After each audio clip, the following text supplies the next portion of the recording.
رمضان کے بعد زندگی کیسی گزارنی ہے، یہ میرے لیے اور آپ کے لیے بہت بڑا اہم موضوع ہے کہ رمضان کے مہینے میں ہم میں سے ہر ایک ماشاءاللہ عبادت کا پابند تھا، ہر ایک ماشاءاللہ آتا تھا اور نماز جماعت کے ساتھ ادا کرتا تھا، ہم میں سے ہر ایک آتا قرآن کی تلاوت بھی کرتا بیٹھتا، ہر ایک قسم کی عبادت ہم نے کی الحمدللہ، اللہ کا شکر ادا کرنا چاہیے۔ اب رمضان کا مہینہ گزرتے ہی ہماری زندگی کو تبدیل نہیں ہونا چاہیے۔ مجدد الفیصانی رحمہ اللہ فرماتے ہیں کہ اگر آپ چاہتے ہیں کہ اور معلوم کرنا چاہتے ہیں کہ رمضان المبارک کا مہینہ آپ کا اللہ نے قبول کیا ہے یا نہیں کیا، اگر آپ یہ دیکھنا چاہتے ہیں کہ رمضان کی عبادات قبول ہوئی ہیں یا نہیں ہوئی، اگر یہ دیکھنا چاہتے ہیں کہ رمضان کا مہینہ میرا اچھا گزرا ہے، مجدد الفیصانی رحمہ اللہ فرماتے ہیں اب اس کو یہ دیکھنا ہے کہ رمضان کے بعد والی زندگی کیسی گزرتی ہے۔ اگر ایک مہینہ نماز تراویح پڑھنے کے بعد رمضان کے بعد بھی اس سے نماز میں سستی ہو رہی ہے، رمضان کے بعد اس سے پھر بھی فرض نماز جماعت سے ادا نہیں ہو رہی، رمضان کے مہینے میں روزے رکھ رہا ہے، شوال کے روزوں کی مشکل ہو رہا ہے، ہم نے رمضان کے مہینے میں 30 روزے سب نے رکھے ہیں نا الحمدللہ، تو اب عادت تو بن چکی ہے، اب شوال کے 6 روزے مشکل نہیں ہونے چاہیے، ایام 20 کے روزے مشکل نہیں لگنے چاہیے۔ ایام 20 کے کون سے روزے ہوتے ہیں؟ 13ویں 14ویں 15ویں، چاند کی 13 تاریخ 14 تاریخ اور 15 تاریخ کے جو روزہ ہے، حضرت ابو ایوب انصاری رضی اللہ تعالیٰ عنہ سے روایت منقول ہے، اللہ کے نبی نے فرمایا جو ہر مہینے ایام 20 کے روزے رکھے گا، 13ویں کا روزہ، 14ویں کا، 15ویں کا روزہ رکھے گا، اس کو بھی اللہ رب العزت پورا سال روزے رکھنے کا ثواب عطا فرمائیں گے۔ جیسے میں نے پہلے کہا، ہمیں اس بات کو سمجھنے کے لیے قرآن کی آیت کو سامنے رکھنا پڑے گا کہ من جاء بالحسنہ فلہ عشر امثالھا، ایک نیکی کے بدلے میں 10 ہیں، جو مہینے میں 3 روزے رکھے گا اس کو 30 روزوں کا ثواب ملے گا، ہر مہینہ جو ایام 20 کے روزے رکھے گا، 3 روزے رکھے گا، اللہ پورا سال روزوں کا ثواب اس کو عطا فرمائیں گے۔ ایسے ہی رمضان کے مہینے میں روزے رکھیں عادت بن چکی ہے، اب پیر کے دن اور جمعرات کے دن روزہ رکھنا چاہیے، پیر کے دن اور جمعرات کے دن روزہ رکھنا چاہیے، کیوں کہ یہ مسنون عمل ہے، یہ مسنون عمل۔ اللہ کے نبی پیر اور جمعرات کا روزہ رکھا کرتے تھے، دیکھیں کچھ پتلا نہیں ہوتا، کچھ بیمار نہیں ہوتا، کچھ کمزوری نہیں آتی، پورا مہینہ روزہ رکھ کے اگر یہ زندہ ہے تو ہفتے میں 2 دن روزے نہیں رکھ سکتے جی، گناہ سے محفوظ ہوں گے، بہت سی برکات ہوں گی۔ تو رمضان کے بعد والی زندگی ہم نے ایسے گزارنی ہے۔ ابھی ہمارا شوال ہے، پہلا جمعہ ہے شوال کا، آج سے یہ نیت عزم ارادہ کر دیں کہ میں انشاءاللہ شوال کے 6 روزے رکھوں گا۔ دوسرا، میں نے رمضان سے سبق حاصل کیا ہے، رمضان کے مہینے کی قبولیت کی علامت یہ ہوگی کہ جیسے میں نے رمضان کے روزے رکھے ایسے میں شوال کے روزے بھی رکھوں گا، ایسے ایام 20 کے روزے بھی رکھوں گا، ایسے میں جمعرات اور پیر کے دن کا بھی روزے رکھوں گا۔ نیت عزم ارادہ انسان کرے تو مشکل نہیں ہوتا، اللہ کی مدد اس کے ساتھ ہوتی ہے۔ اگر یہ نیت عزم ارادہ نہیں کرے گا تو مشکل ہو جائے گی۔ مثال کے طور پہ جمعے کے دن مسجد بھری ہوتی ہے نمازوں سے، سارے نمازی آتی ہیں، باقی دن بھی تو یہ سارے ہوتے ہیں، لیکن جمعے کے دن یہ سارے کے سارے نمازی آتے ہیں۔ یہاں سے باہر جس وقت جائیں گے تو نکلتے کوئی دوسرے سے پوچھے عصر کی نماز میں آؤ گے؟ کوشش کروں گا، اس وقت نیت ہی نہیں ہے، کوشش کروں گا، گھر میں ہوا تو آ جاؤں گا، لیکن اگر کوئی اگلے جمعے کو، ہاں یار کہ مسلمان نہیں آؤں گا نا اگلے جمعے کو، اب اس کی پکی نیت ہے میں اگلے جمعہ پڑھوں گا، اب اس کی یہ نیت کر کے یہاں سے یہ نکلا ہے، اللہ اس کو اگلے جمعے کو آنے کی توفیق عطا فرمائیں گے۔ اگر یہاں جمعہ پڑھنے کے بعد یہ نیت کرے گا میں انشاءاللہ 5 نمازیں پڑھوں گا، اللہ 5 نمازوں کی توفیق اس کو عطا فرمائیں گے۔ تو میں نے کہا رمضان کے بعد شوال کا مہینہ ہے اور پہلا جمعہ ہے، آج سے یہ نیت عزم ارادہ کر دیں، انشاءاللہ پیر اور جمعرات کا روزہ رکھیں گے، انشاءاللہ ایام 20 کے 13ویں 14ویں 15ویں کے روزے کا اہتمام ہوگا، انشاءاللہ 5 وقت کی نماز کا اہتمام کریں گے۔ حدیث کے اندر آتا ہے کہ مسلمان اور کافر کے درمیان فرق کرنے والی نماز۔ آج ہم زانی کو گناہگار کہتے ہیں، چوری کرنے والے کو مجرم سمجھتے ہیں، زانی کو مجرم سمجھتے ہیں، لیکن نماز چھوڑنے والے کو باپ ہے گھر کے اندر، بیٹا صبح پڑا ہوگا، جوان بیٹا گھر میں پڑا ہوا ہے، باپ ٹس سے مس نہیں ہوتا، ایک 2 آوازیں لگا کے آ جاتا ہے، یہی بیٹا اگر دنیاوی نقصان کرے تو باپ کے ایکشن کیا ہوگا، آپ کس انداز سے باپ اس سے پیش آئے گا۔ اسی طرح اگر وہ دین کا نقصان کر رہا ہے، اگر وہ نماز کے اندر سستی کر رہا ہے تو والدین کو چاہیے کہ وہاں پہ بھی سختی والا معاملہ کرے،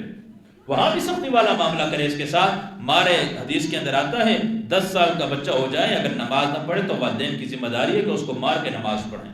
7 سال کے بعد نماز کا کہنے کا حکم۔ تو ایک تو یہ اہتمام اس بات کا آپ نے کرنا ہے کہ نماز کے اہتمام، اور اس کے بعد یہ ہے کہ تقوی اور طہارت۔ تقوی کہتے ہیں گناہوں سے اپنے آپ کو بچانا، گناہوں سے اپنے آپ کو بچانا ہے۔ بعض اوقات ایسا ہوتا ہے انسان کہ گناہوں والی زندگی ہوتی ہے، رمضان آتے گناہ چھوڑ دیتا ہے، رمضان ختم ہوتے ہیں، رمضان کے مہینے میں اس نے داڑھی رکھی، اللہ کے نبی کی کتنی مبارک سنت، رمضان ختم ہوتا ہے عید کی رات جا کے اپنی داڑھی کو کٹوا کے نالی کے حوالے کر آتا ہے. اللہ کے نبی کی کتنی بابرکت سنیں. تو تقوی کا اہتمام کرنا ہے، اپنے آپ کو گناہوں سے بچانا ہے، کوشش کریں گے انشاءاللہ. اور اس کے ساتھ میں نے آپ کے سامنے ایک اور موضوع کی بات کی تھی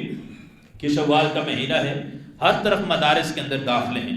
داخلوں کی ابتدا ہو چکی ہے، ہر مدرسے کے اندر داخلے شروع ہو چکے ہیں. اگر اللہ نے مجھے 4 بیٹے دیے ہوئے ہیں، اگر اللہ نے مجھے 3 بیٹے دیے ہوئے ہیں، اگر اللہ نے مجھے 2 بیٹے دیے ہوئے ہیں، یہ اللہ کی طرف سے امانت بھی ہیں اور اللہ کی طرف سے نعمت بھی ہے.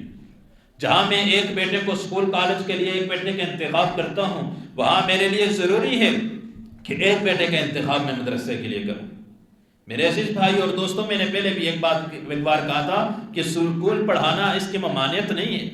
آپ اسکول کی تعلیم دے سکتے ہیں اپنے بچوں کو، لیکن دیندار ضرور بنائیں. ہم جس طرح اسکول کیوں پڑھاتے ہیں، میرے اور آپ کا نظریہ اسکول پڑھاتے ہوئے، کالج پڑھاتے ہوئے، یونیورسٹی پڑھاتے ہوئے کیا ہوتا ہے؟ بیٹا ڈاکٹر بن جائے، انجینئر بن جائے، کسی اچھی نوکری میں چلا جائے، دنیاوی چیزوں کو سامنے رکھتے ہیں. میرے عزیز بھائی اور دوستوں، میں نے اور آپ نے مرنا بھی ہے، میں نے اور آپ نے قبر کے حوالے بھی جانا ہے، میں نے اور آپ نے اللہ کے سامنے کھڑے بھی ہونے ہیں. یاد رکھیں، مشاہدہ یہ ہے کہ جن بچوں کی زندگیوں میں دین نہیں ہوتا، جو والدین اپنی اولاد کی زندگیوں میں دین نہیں دیتے، دین کی محنت نہیں کرتے، صرف دنیا ہی دنیا ان کے سامنے ہوتی ہے. یاد رکھیں کہ جب والدین دنیا سے چلے جاتے ہیں اور یہ اولاد دنیا کے، کیونکہ نظریہ والدین کا دنیا کا تھا، تو یہ اولاد ان کے لیے ہاتھ اٹھا کے دعا نہیں کرتی. یہ اولاد نعوذ باللہ اس قسم کے واقعات بھی آئے ہیں کہ بیٹا بڑا انجینئر تھا، بڑا ڈاکٹر تھا، باہر کے ممالک میں تھا، باپ نے خرچہ کر کر کے کہاں سے کہاں اس کو پہنچا دیا. اب باپ کا جنازہ ہے، صرف اس وجہ سے جنازہ نہیں پڑھ رہا کہ مجھے جنازہ آتا نہیں ہے، اور بعض واقعات کے اس وجہ سے جنازہ نہیں پڑھ رہا کہ میرے جوتے گم ہو جائیں گے.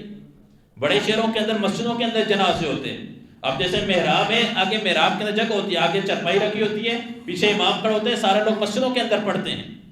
اور اس طرح ہو سکتا ہے اتنی جگہ تو کسی کے پاس نہیں ہوتی ہے کہ الگ میدان ہو، الگ گراؤنڈ ہو.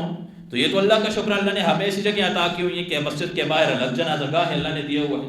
تو کہا کہ جنازہ نہ پڑھنے کی وجہ کیا ہے کہ وہ جوتے گم ہو جائیں گے. میں نے سنا ہے کہ پاکستان کے اندر مسلمانوں کی مسجدوں کے باہر جب جوتے اتارتے ہیں تو اکثر گم ہو جاتے ہیں. میرا جوتا بڑا قیمتی ہے، اس وجہ سے میں جنازہ نہیں پڑھ رہا. امام یافی رحمہ اللہ نے ایک واقعہ نقل کیا ہے نا،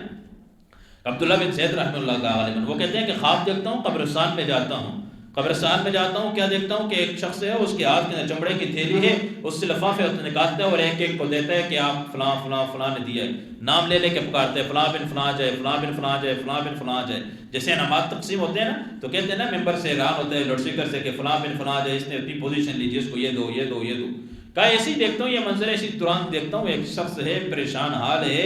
پرگندہ بال ہیں، پھٹے پرانے کپڑے لباس میں لے ہوئے، پریشان بیٹھا ہوا ہے. تو میں اس کے پاس جا کے پوچھتا ہوں، تو کیوں پریشان ہے، یہ کیا تقسیم ہو رہا ہے، یہ کیا ماجرا ہے؟ اس نے کہا کہ یہ جو تقسیم کرنے والا ہے یہ فرشتہ ہے، جو تقسیم کر رہا ہے ان کی اولاد ہے جو قرآن پڑھ کے ان کو ہدیہ کرتی ہے، کوئی صدقہ خیرات کر کے ہدیہ کرتی ہے، کوئی دعائیں کر کے ہدیہ کرتی ہے. یہ اللہ کی طرف سے بھیجا ہوا فرشتہ ہے. یہ کہتے ہیں کہ آپ کے بیٹے نے سورہ فاتحہ پڑھی، یا آج آپ کے بیٹے نے قاعدہ ختم کیا ہے، یا آپ کے بیٹے نے قرآن ختم کیا ہے، آج آپ کے گھر کے اندر سورہ یاسین کا ختم ہوا ہے، آج مسجد کے اندر امام صاحب نے آپ کے لیے دعا کروائی ہے، آج مسجد کے بچوں نے آپ کے لیے ختم پڑھا ہے، یہ اس کا ثواب آپ کو مل رہا ہے، آج آپ کے والد نے صدقہ کیا ہے، آج آپ کے بیٹے نے صدقہ کیا ہے. کہ یہ سارے کے سارے نام لے کے بتا رہے ہیں کہ یہ فلاں فلاں نے یہ عمل کیا ہے، آپ کے لیے یہ اعمال ہدیہ کیے، یہ آپ کو مل رہا ہے. کہ تو کیوں پریشان ہے؟ کہا میں وہ بدبخت ہوں، 9 سال ہو گئے دنیا سے آئے ہوئے، آج تک کسی نے ہاتھ اٹھا کے سورہ فاتحہ میرے پیچھے نہیں پڑھی.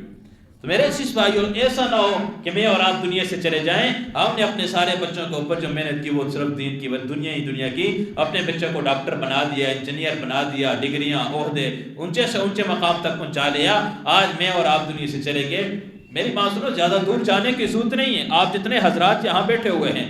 اکثر ایسے ہیں کہ جن کے والدین دنیا سے رخصت ہوئے ہیں، اکثر اتنے بڑی عمر کے ہیں. ہم دیکھیں نا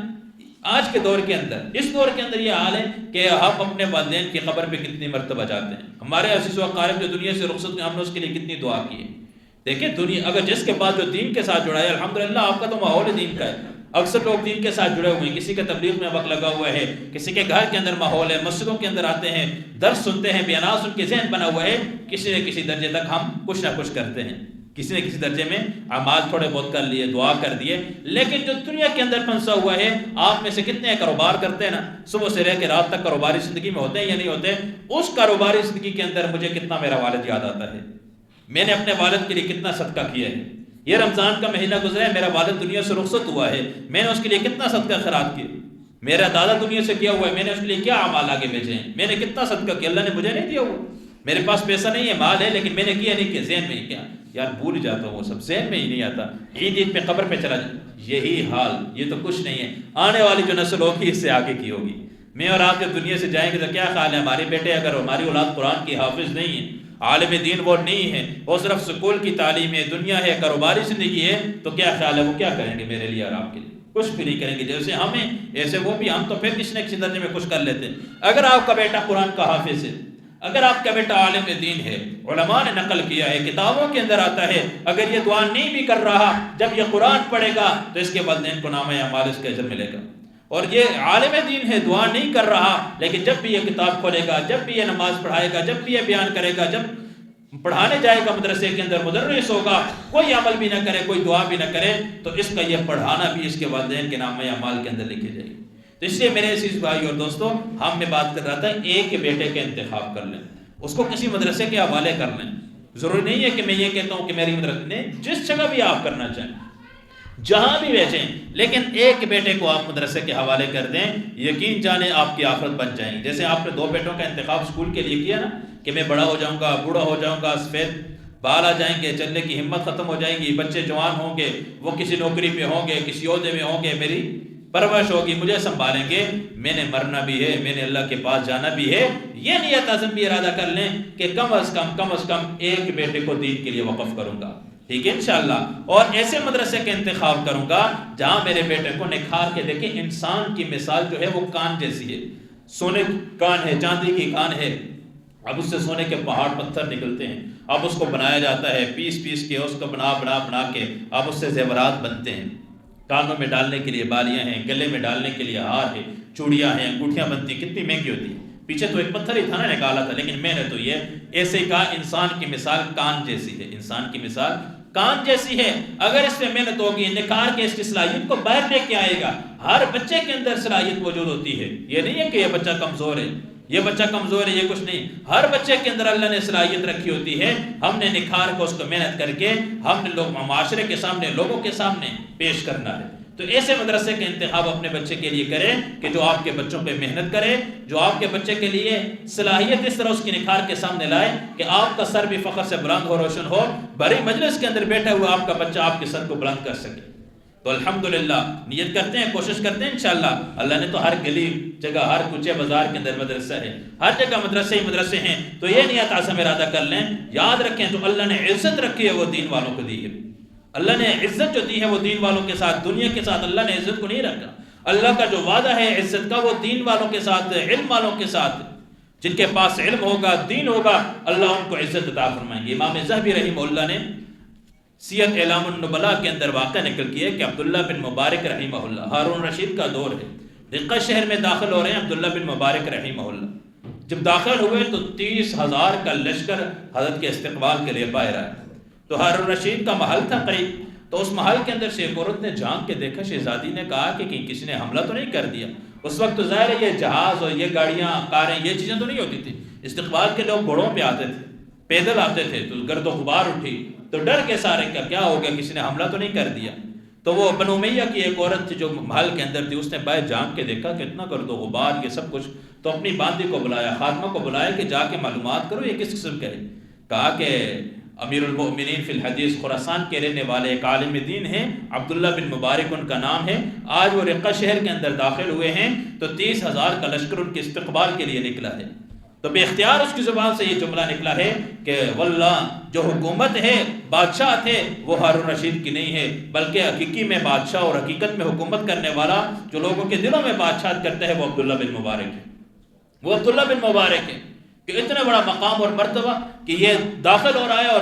30,000 کا لشکر آ رہا ہے اس کے استقبال کے لیے۔ ہارون رشید اپنی عزت کرواتے ہیں، پیسے کے زور پہ کرواتا ہے، جو اس کے جلسے میں نہیں آتا تو اس کو یہ کوڑے مارتا ہے، لوگوں کو پیسے دے کے اپنے جلسے میں بلواتا ہے، اور یہ لوگ ہیں جو لوگوں کے دلوں پہ حکومت کرنے والے ہیں، یہ لوگ ہیں جو لوگوں کے دلوں پہ حکومت کرنے والا ہے۔ ابن جوزی رحمہ اللہ نے الملتزم کے اندر ایک واقعہ نقل کیا نا امام احمد بن حنبل کے واقعات کے اندر، ان کے بیٹے حضرت عبداللہ فرماتے ہیں کہ واللہ میں نے اپنی آنکھوں کے ساتھ دیکھا ہے اپنے والد کے ہاتھوں کو بوسہ دیتے ہوئے کئی علماء، کئی فقہا، کئی محدثین، میں نے ان کو دیکھا ہے کہ میرے والد محترم کے کوئی ہاتھوں کو بوسہ دے رہے، کوئی ماتھے کو بوسہ دے رہا ہے۔ کیا تھا؟ دنیا تھی، پیسے تھے، عہدہ تھا، دولت تھا، کچھ بھی نہیں تھا۔ کیا تھا؟ صرف اور صرف دین تھا، صرف اور صرف علم تھا۔ اللہ نے اس مقام اور مرتبے تک پہنچایا ہے۔ تو میں بات کر رہا تھا کہ شوال کا مہینہ ہے، مدارس کے اندر داخلے، ہر طرف داخلوں کی ابتدا ہو رہی ہے، شروع ہو رہے ہیں۔ مجھے اگر اللہ نے 2 بیٹے دیے ہیں، 3 دیے ہیں، 4 دیے ہیں، ایک بیٹے کا انتخاب مدرسے لیے کریں، اللہ کی قسم آپ دنیا سے چلے جائیں گے،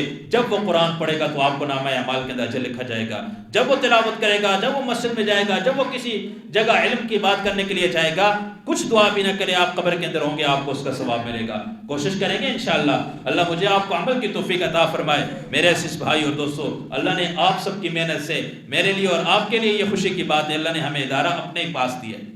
اپنے قریبی ادارہ اللہ نے ہمیں دیا ہے۔ یہ مدرسہ میں نے پہلے بھی کہا یہ میرا نہیں ہے، یہ ہم سب کا مشترکہ مدرسہ ہے۔ جیسے میری ذمہ داری ہے تو آپ کی ذمہ داری ہے، ہم سب کا یہ مشترکہ مدرسہ ہے، ہم سب کی یہ عزت ہے۔ اللہ اس کی وجہ سے مجھے بھی عزت دیں گے، اس محلے کو بھی، آپ کو بھی اللہ عزت دیں گے، اور اللہ کہاں سے کہاں پہنچائیں گے۔ سب سے پہلے حق اپنے مدرسے کا ہوتا ہے، ہم اپنی اولاد کو اپنے گھر کے پاس اپنے مدرسے کے اندر، دیکھیں پہلے وقتوں کے اندر دور دور بھیجا کرتے تھے۔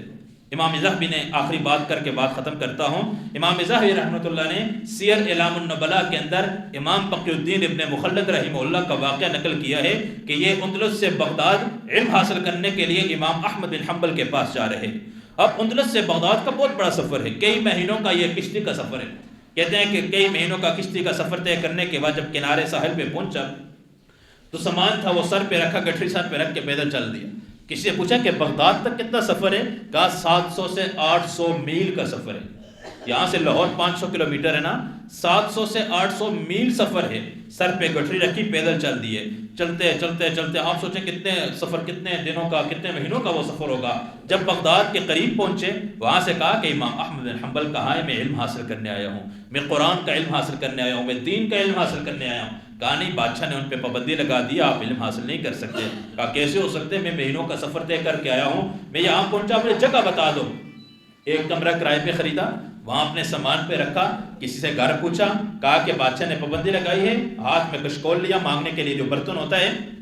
اور پھٹے پرانے کپڑے لگائے۔ 19 سے 20 سال کی عمر ہے امام تقی الدین ابن مخلد کی، اور بغداد شہر کا سفر کاٹتے ہیں، ہر ایک کے سامنے پیالہ رکھتے ہیں، لوگ باتیں بھی سناتے ہیں، شرم نہیں آتی، جوانی کے عالم میں مانگتے ہو۔ کہا کہ یوں کرتے کرتے کرتے امام صاحب کے دروازے پہ جا کے پہنچے، دستک دی، امام صاحب کے اندر سے پیسے لے کر آئے تو امام صاحب کے قدموں میں گر گئے امام تقی الدین ابن مخلد۔ کہا کہ نہیں، میں دنیا کا بھکاری نہیں، میں دین کا بھکاری ہوں، میں دنیا کا بھکاری نہیں، مجھے پیسے، دنیا، عہدہ، مال، دولت نہیں چاہیے، مجھے چاہیے تو مجھے علم چاہیے، مجھے ایک حدیث پڑھا دیں۔ امام صاحب میں روز ایسا آؤں گا، میں اندلس سے سفر کر کے آیا ہوں، لوگوں کی باتیں بھی سنوں گا، تانے بھی سنوں گا، لوگوں کے غصے بھی برداشت کروں گا، یہ بھکاریوں والا لباس بھی برداشت کروں گا۔ میں جب آپ کے پاس آؤں، اگر آپ کو شک ہو کہ دائیں بائیں کوئی ہے تو آپ پیسے ڈال کے چلے جائیں، ورنہ مجھے ایک حدیث سے قرآن کی ایک آیت، اس کا مفہوم، اس کا شان نزول سمجھا دیں۔ یوں کہا کہ 1 سال میں نے علم حاصل کیا ہے۔ کہ اللہ نے مقام اور مرتبہ یہ دیا ہے کہ امام تقی الدین ابن مخلد رحمہ اللہ، امام ذہبی فرماتے ہیں کہ جب ان کا جنازہ اٹھا تھا، کہا کہ صبح کے وقت جنازہ گاہ سے قبرستان تک کتنا راستہ ہوتا ہے؟ یہ ہمارا جنازہ گاہ ہے نا، قبرستان تک 10 منٹ کا ہوگا، 20 منٹ کا ہوگا، 30 منٹ کا راستہ ہوگا۔ کہا کہ امام ذہبی فرماتے ہیں کہ جس وقت امام تقی الدین ابن مخلد رحمہ اللہ کا جس وقت جنازہ اٹھا تھا، کہا کہ اس سے لے کے جنازہ گاہ سے لے کے قبرستان تک صبح 8-9 بجے کے وقت کا جنازہ ہوا، کہ عشاء کے وقت جا کے قبرستان میں پہنچے، رش اتنی تھی، اتنا ہجوم لوگوں کا آ چکا تھا۔ تو بات کر رہا ہوں، اللہ دین کی وجہ سے اللہ عزت دیتے ہیں۔ اللہ مجھے اور آپ کو دین کی قدر کرنے کی، دین والوں کی قدر کرنے کی توفیق عطا فرمائے۔ وآخر دعوانا الحمدللہ رب العالمین۔